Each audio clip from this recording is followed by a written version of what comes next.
अहमदाबाद में 24 घंटे में कोरोना के 60 केस। देश में एक्टिव 4000 पार केस। महाराष्ट्र में 2 की जान गई। अब तक 38 मौतें। देश में कोरोना के मामले तेजी से बढ़ रहे हैं। गुजरात के अहमदाबाद में पिछले 24 घंटे में कोरोना के 60 केस मिले हैं। राजकोट में एसपी हिमकर सिंह भी कोरोना काल के पॉजिटिव हैं। वे फिलहाल होम आइसोलेशन में हैं। देश भर में पिछले 24 घंटे के दौरान कोरोना में 5 लोगों की मौत हुई थी।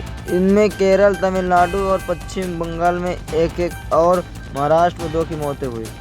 जनवरी से अब तक देश में कोरोना से 38 मौतें हो चुकी हैं। इनमें से 31 की मौत बीते 4 दिन हुई है। महाराष्ट्र में सबसे ज़्यादा 10 मौतें हुई हैं।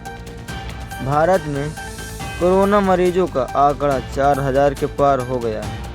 अभी देश में कुल 4026 एक्टिव केस हैं। इनमें 50% केस सिर्फ महाराष्ट्र और केरल के हैं। केरल में सबसे ज़्यादा 1446 एक्टिव केस हैं। इसके बाद महाराष्ट्र में 494, गुजरात में 397 और दिल्ली में 393 मामले हैं। देश में 22 मई से कोरोना के मामले लगभग 15 गुना बढ़े हैं। 22 मई को देश में सिर्फ 257 एक्टिव मामले थे।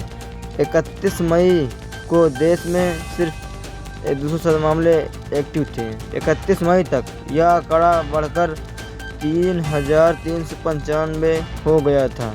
उसके बाद में केस लगातार बढ़ रहे हैं। 27 मरीज ठीक हुए हैं। आप देख रहे हैं MDA क्राइम न्यूज़ की खबर। ऐसे ही वीडियो देखने के लिए हमारे चैनल को सब्सक्राइब शेयर जरूर करिएगा। 30 लोगों की मौत हो चुकी है। इस बीच देश में अब तक 27,000 मरीज ठीक भी हो चुके हैं।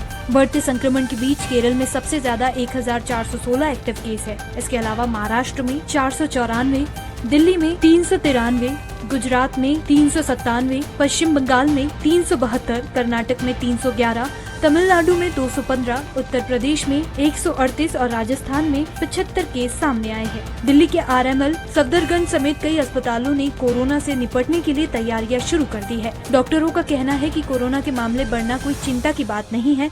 किसी भी मरीज को कोई गंभीर समस्या नहीं हो रही है। सभी को सामान्य लक्षण है। राज्य सरकारों की तरफ से एडवाइजरी जारी की गई है, जिसके तहत लोगों से भीड़ भाड़ वाली जगहों पर मास्क पहनने, शारीरिक दूरी बनाए रखने और स्वच्छता बनाए रखने की अपील की गई। बुखार, खांसी, सिर दर्द या सांस लेने में दिक्कत होने पर तुरंत जांच कराने को कहा गया है।